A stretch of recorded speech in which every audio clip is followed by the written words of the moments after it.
yang disebut penyembah? Cuma satu kok alasannya. Karena Tuhan gak bisa nyembah dirinya sendiri. Cuma itu doang. Dan hari ini sama-sama kita mau belajar, biar kita benar-benar, saya juga belajar ya, kita bisa jadi penyembah-penyembah yang dikehendaki Tuhan, yang menyembah dalam roh dan kebenaran. Yuk sama-sama kita buka ayatnya. Pasti Bapak Ibu semua tahu di Yohanes 4 ayat 23 sampai 24. Sama-sama kita buka. Saya minta media tolong bukakan ayatnya. Yohanes 4 ayat 23 sampai 24. Oke, kita tahu nih ayatnya. Kita sama-sama baca dengan kuat. Jangan sampai cuaca, jangan sampai apapun keadaan kondisi mempengaruhi iman kita. Amin. Yuk, sama-sama kita baca 23 24 ya. 1 2 3. Tetapi saatnya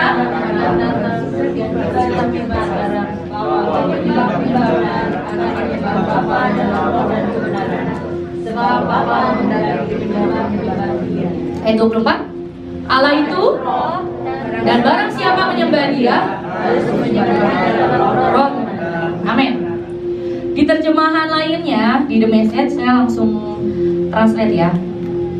Itu kata-katanya kayak gini. Yang dikehendaki Bapa itu adalah gini. Ayat 23 24. Siapa Anda dan cara Anda hidup, itulah yang diperhitungkan di hadapan Tuhan. Amin. Saya ulangi ya. Siapa Anda? Semua nih yang ada di sini, yang mungkin nonton YouTube, semua ya. Siapa Anda dan cara Anda hidup, itulah yang diperhitungkan di hadapan Tuhan. Bagaimana saudara mungkin menjalani hidup, bagaimana saudara mungkin mengucap syukur setiap ada persoalan, saudara angkat itu ke hadapan Tuhan. Semua yang saudara kerjakan, itu yang diperhitungkan. Lanjut. Ibadah Anda harus melibatkan roh Anda dalam mengejar kebenaran. Orang akhir-akhir ini gak senang yang namanya kebenaran. Saya gak mencela beberapa pihak. Saya ngomong ke diri saya sendiri sih, dan beberapa teman-teman yang seumuran dengan saya ya. Di sini semua seumuran ya dengan saya. Kenapa? Karena orang sekarang lebih senang yang namanya ya quotes rohani, yang belakangnya kayak pantun a gitu ya, ada rimanya gitu. Saya bukannya menolak, enggak. Saya menerima kok, loh itu dari Alkitab. Tapi menurut saya gini, sebuah kebenaran itu dalam, gak cuman tancap nih bos, enggak. Dalam. Bahkan saya nih ya baca ada sebuah yang namanya sebuah kebenaran tuh gini. Bahkan saudara sampai baca mungkin cuma satu kata gitu, dan itu benar-benar mengubahkan hidupnya. Itu kebenaran. Itu kebenaran. Nah orang gak mau. Kenapa? Terkadang kebenaran itu sakit. Sakit. Tapi itu yang dikehendaki Tuhan. Bukankah kita penyembah-penyembahnya? Saya mungkin hari ini agak sedikit cepat karena kita hari ini saya dapat sebentar, habis ini kita mau sembah Tuhan lagi. Orang yang seperti itulah tadi ya, ibadah Anda harus melibatkan roh Anda dalam mengejar kebenaran. Orang-orang yang seperti itulah yang dicari Bapa. Nih ya, kok yang terjemahan aslinya nih ya. Mereka yang sederhana. Tadi kalau ayatnya boleh minta ayat 23 ditampilkan. Kalau di sini kan gini, cuma nggak dijelasin ya, cuma penyembah benar yang akan menyembah Bapa dalam roh dan kebenaran, sebab Bapa menghendaki penyembah yang demikian. Kalau di sini diterjemahin dalam terjemahan The Message itu luas, disebutin orang-orang yang seperti inilah nih yang dicari Bapa, yang dibilang sebagai penyembah dalam roh dan kebenaran, yaitu apa? Mereka yang sederhana dan jujur di hadapannya dalam penyembahan mereka. Penyembahan itu gak ribet kok. Bukan bicara tentang lagu. Penyembahan itu bukan seberapa saudara kasih uangmu, seberapa saudara kasih korban, enggak. Tapi penyembahanmu apa? Hidupmu sendiri. Itu penyembahan. Tuhan gak pernah lihat seberapa besar engkau kasih ke Tuhan, seberapa mungkin korban. Ya Tuhan lihat, ya bukan saya bilang enggak, Tuhan lihat. Tapi kalau saudara mau tahu, kuncinya tuh gampang. Cukup jujur sama dirimu, apa adanya. Terjemahan lain itu bahasa Inggrisnya your true self. True self. Sekarang saya mau coba praktek sebentar ya. Saudara boleh, mungkin kan ini karena kita kan gak terlalu banyak nih, boleh cari pasangan berdua-berdua. Duduknya boleh pepetan, berdua-berdua. Ayo langsung bergerak. Mari pasukan Tuhan, langsung bergerak. Berdua-berdua. Bapak sama ibu boleh, gak apa-apa. Pokoknya berdua-berdua. Duduknya kalau bisa ada agak hadap-hadapan. Hari ini kita trial ya. Bukan trial, kita tes. Kita tes. Kenapa?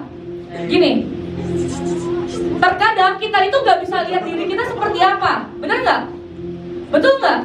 Oke, mungkin belum dapat pasangan ya. Oke, cari dulu pasangan. Sudah? Sudah? Oke.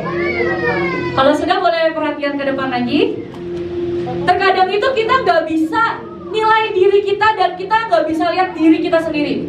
Saya itu melewati pembongkaran demi pembongkaran dan saya tahu sampai sekarang saya belum cukup untuk dibongkar. Nah, terkadang kita butuh orang, kanan kiri, pemimpin, partner, itu yang bisa melihat yang terdalam. Bukan hanya kelemahan loh ya, tapi juga ya terkadang kelebihan dan semua benih ilahi yang Tuhan udah taruh. Mungkin kita nggak lihat, tapi orang lain lihat. Seberapa banyak saudara bisa mengenali saudaramu yang bisa jujur, yang bisa Tuhan kayak berbicara sesuatu dan saya bisa kenali ada sesuatu dalam hidupnya. Boleh angkat tangannya. Tuh, nggak ada ya? Oke, ada ibu, ada satu. Berarti sisanya yang lain nggak bisa kenalin. Loh, ini gimana ini? Oh bisa, oke. Nggak bisa kenalin, apa bisa nih kak? Bisa, puji Tuhan. Kenapa? Balik serius lagi ya. Kita aja nggak bisa kenalin diri kita aja nggak bisa lihat orang, bagaimana kita bisa jujur di hadapan Tuhan. Jangan pikir jujur di hadapan Tuhan itu enak loh. Itu nggak enak. Karena kamu akan berhadapan dengan sebuah fakta menyakitkan tentang dirimu. Mungkin sebagian dari saudara ada yang hidupnya enak. Ketika saya pertama kali memberanikan diri untuk saya datang ke hadapan Tuhan dan saya jujur, saya kehilangan diri saya sendiri. Saya kehilangan masa depan saya. Dan saya melihat ada sebuah kegelapan yang sangat mengerikan di hati saya. Percayalah, saya ada di tempat ini bukan karena saya hebat. Percaya. Gak pernah karena itu. Tapi benar-benar karena saya coba Tuhan, tolong Tuhan, insafkan aku, tolong Tuhan. Karena hati saya begitu mengerikan. Saya dapat PR dari Bu Lisbeth, tolong ajari tempat ini tentang kedalaman. Saudara gak akan bisa capai yang namanya kedalaman kalau saudara gak tahu seberapa bobroknya dirimu. Serius. Tuhan itu gak butuh yang namanya, dia donatur, Tuhan tuh gak butuh. Tuhan lihat hati. Ya kita bilang apa? Tuhan lihat hati. Kedalaman itu sebuah part yang sangat, apa ya saya bilang ya, intim dan pribadi, personal. Kalau saudara mau tahu tentang apa yang ada di sini, ini adalah semua cerita tentang kisah yang menyakitkan, saudara. Korban lagi, dan itu yang dilakukan bangsa Israel, kasih korban terus. Kenapa? Gak ada cara lain.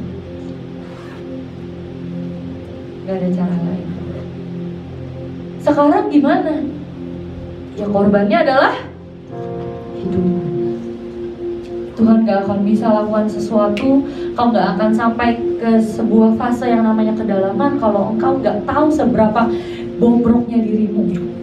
Justru karena kau bobrok, kau maju, dan Tuhan tolong. Tolong Tuhan, tolong. Tolong. Kita lanjut.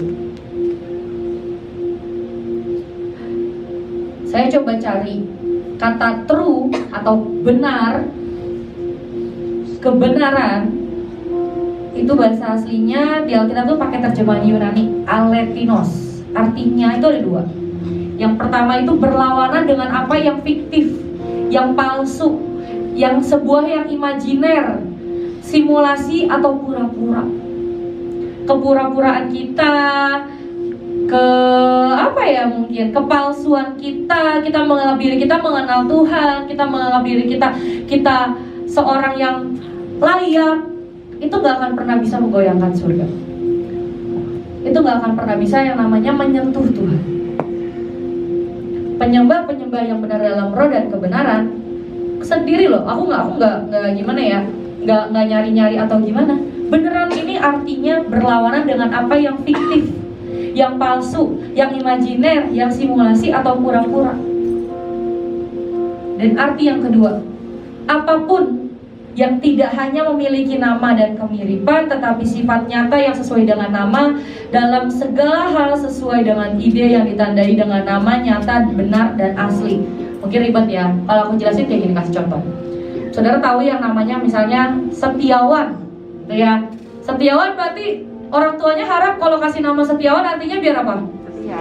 Biar setia. Terus misalnya apa lagi? Darmawan, ya ada lagi kan? Darmawan artinya biar apa? Biar dermawan. Nah, Tuhan itu menghendaki kayak gitu. Kita dikasih penyembahnya dalam roh dan kebenaran. Dia tuh pengen kita jadi orang-orang yang hidup di dunia roh, yang manusia roh kita lebih besar dibandingkan apapun. Tuhan kan bilang roh yang ada padamu lebih besar dari apapun yang ada di dunia ini. Itu yang Tuhan mau. Masalahnya kita yang gak mau ngejar, kita yang gak mau push masuk. Tuhan loh yang mau, bukan kita. Kita mana pernah, kita malah lebih dengan dunia. Benar gak? Benar apa benar? Benar. Kita gak mau, kita bahkan gak niat kok untuk yang namanya bersentuhan dengan yang ini. Kita gak niat, sangat tidak niat. Nah hari ini saudara, kalau engkau tahu kau butuh Tuhan, paksa, dobrak, dorong, sampai engkau benar-benar, Tuhan, aku mau lihat engkau dan bersentuhan. Oke? Lanjut. Saya akan coba ajar pelan-pelan ya, sharing pelan-pelan tentang apa sih sebenarnya dasar-dasar kita dalam menyembah. Yang pertama, Kejadian 15 ayat 6. Ada 3, yang pertama dulu kita belajar iman percaya. Kejadian 15 ayat 6. Oke, yuk kita baca ya. 1, 2, 3. Lalu percayalah Abram kepada Tuhan, maka Tuhan memperhitungkan hal itu kepadanya sebagai kebenaran. Iman, pengharapan, kepercayaan kita sama Tuhan itu bisa dihitung sebagai kebenaran, dan itu yang bisa membuat kita untuk satu step lebih maju bertemu sama Tuhan. Bagaimana mungkin kita bisa mendekat ke area ini kalau kita aja gak percaya kita bisa ke sana? Kalau bukan karena percaya, kalau bukan iman, pengharapan, gak mungkin saudara. Saya di sini yang hari ini belum melakukan dosa, boleh angkat tangan? Saya percaya sedikit pun kita bergerak pasti kita udah lakuin dosa kok. Kita nggak ada satupun ya indikator yang bisa membuat kita layak ketemu ini, nggak bisa. Cuman karena iman, cuman karena kita percaya Tuhan, aku percaya. melihat engkau. Karena apa? Aku percaya engkau ada. Maka dari itu aku memutuskan untuk maju, masuk lebih. Yang kedua, Markus 7. Kita buka di Markus 7.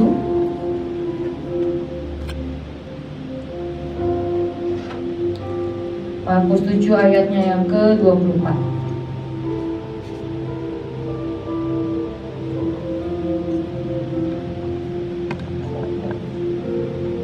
Kita langsung, atau enggak langsung, jangan apa-apa, 24 aja. Oke, saya bacakan pelan-pelan ya. Markus 7 ayat 24. Lalu Yesus berangkat dari situ dan pergi ke daerah Tirus. Ia masuk ke sebuah rumah dan tidak mau bahwa ada orang yang mengetahuinya, tapi kedatangannya tidak dapat dirahasiakan. Malah seorang ibu yang anaknya perempuan kerasukan roh jahat segera mendengar tentang dia, lalu datang dan tersungkur di depan kakinya. Perempuan itu seorang Yunani bangsa Sirofenisia. Ia memohon kepada Yesus untuk mengusir setan itu dari anaknya. Lalu Yesus berkata kepadanya, biarlah anak-anak kenyang dahulu, sebab tidak patut mengambil roti yang disediakan bagi anak-anak dan melemparkannya kepada. Menurut saya loh ya, Tuhan nih kasar banget. Kasar. Zaman dulu itu kalau di luar dari bangsa Israel itu, mereka tuh kaum yang najis. Mereka kaum yang tidak selevel lah sama bangsa pilihan Tuhan. Dan Tuhan bilang loh, bahasa kasarnya nih ya, aku terjemahin, maaf ya, lu tuh anjing, lu tuh gak cocok, gak dapet, gak mungkin. Tuhan loh yang ngomong, ini Tuhan, bukan Fania, bukan siapa-siapa, bukan ibu ini, bukan. Tuhan yang ngomong. Bahasanya apa? Ya itu anjing, lu tuh gak dapet bagian kok. Tapi saya salut dengan respon hati perempuan. Dia gak milih marah, dia gak milih kepahitan, dia gak memilih untuk mengasihani dirinya. Dia, iya kenapa ya gue gini. Dia milih untuk apa? Tahu diri. Ketahuidirian kita di hadapan Tuhan itu yang menggerakkan Tuhan. Karena dia tahu kita gak mampu, karena dia tahu kita gak layak. Maka dari itu Tuhan gak akan tahan dan akan kasih setiap kasihnya, setiap anugerahnya, setiap kasih setia. Itu yang menggerakkan Tuhan. Dasar kita menyembah Tuhan. Yang kedua, tahu diri. Kenapa setiap KKR, setiap apapun yang saya lakukan, dan juga mungkin Mahana yang lakukan, balik lagi, kita cuma bisa berlutut di hadapan tabut, di hadapan Tuhan, dan kita cuma bisa bilang gini, Tuhan, kami tuh gak lebih dari orang-orang yang mungkin di luar sana banyak yang lebih baik dibandingkan kami, tapi Engkau masih mau pakai kami. Terima kasih Tuhan, terima kasih. Tahu diri, harus tahu diri di hadapan Tuhan. Yang ketiga, Amsal 15 ayat 33. Hari ini kita juga banyak buka ayat. Amsal 15 ayat 33.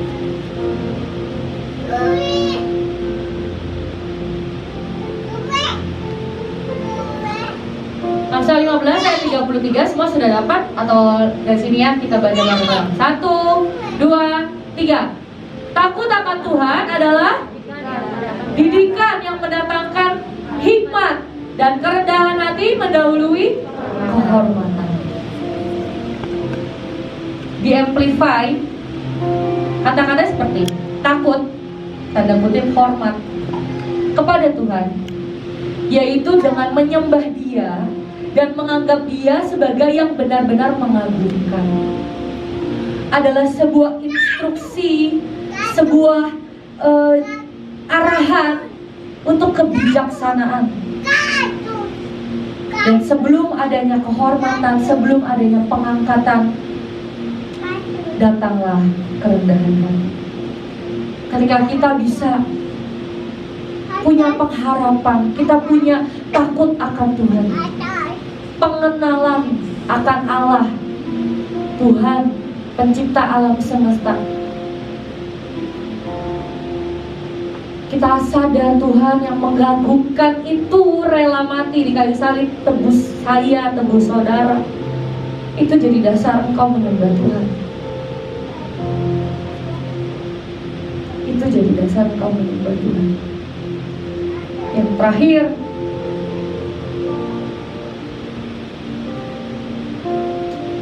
Wahyu 11 ayat 1 dan 2. Sesungguhnya saya beberapa mungkin tahun belakangan ini, saya kan sering ya, misalnya sama Kojo, saya ke sebuah kota, ke sebuah provinsi dan kami pelayanan. Ada sebuah hal yang mengerikan yang menurut saya sedang terjadi. Maksudnya gimana? Gereja atau anak-anak Tuhan cenderung lebih senang main di pelataran. Di pelataran itu apa sih? Saudara coba bayangkan ya, tabernakel ada pelataran, ruang kudus, ruang maha kudus. Pelataran itu berbicara tentang ucapan syukur. Pelataran itu bicara tentang keramaian yang mungkin memang ada yang rohani di situ, tapi bukan yang ibadah. Dan itu menyedihkan. Mereka hanya mau sebatas, ya Tuhan di telapak kaki aja deh, aku gak kuat ya. Dan itu menyedihkan. Ayatnya Wahyu 11 ayat 1 dan 2 saya bacakan ya. Habis ini kita coba renungkan dan kita coba sembah Tuhan sekalian.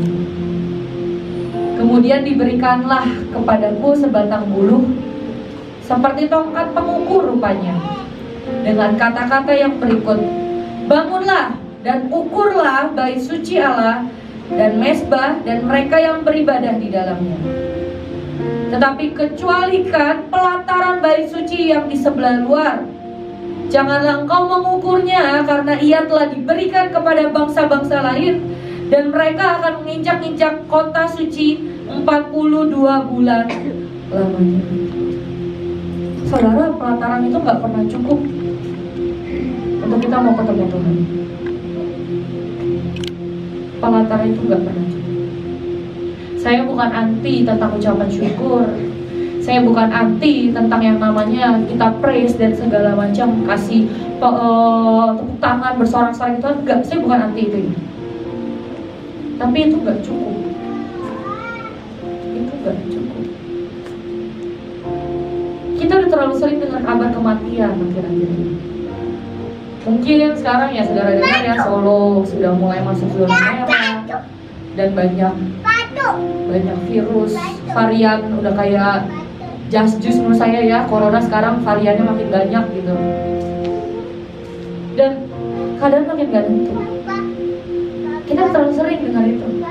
Tanpa sadar tuh di alam bawah sadar kita tuh selalu pikir gitu, Tuhan kita tuh hidup apa enggak nih? Ngomong jujur, loh katanya Tuhan ini Tuhan yang mengubahkan, kok makin kesini makin jelek ya kondisi? Kok makin begini? Kok makin begini? Tanpa sadar, itu tertanam di alam bawah sadar kita. Tanpa sadar.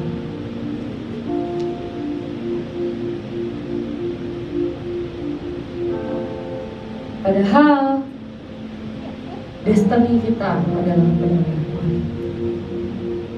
Gak ada cara lain untuk kita bisa mendatangi Tuhan kecuali dengan yang kau menyembah Tuhan. Gak ada cara lain. Tuhan lihat hati kan, balik lagi Tuhan lihat hati. Sebenarnya simple kok, as simple as that. Saudara mau sentuh Tuhan, saudara harus kenali dulu hatimu. Saudara harus jujur. Saudara harus tahu seberapa engkau harga kau di hadapan Tuhan. Saudara harus tahu. Dari situ baru kau bisa.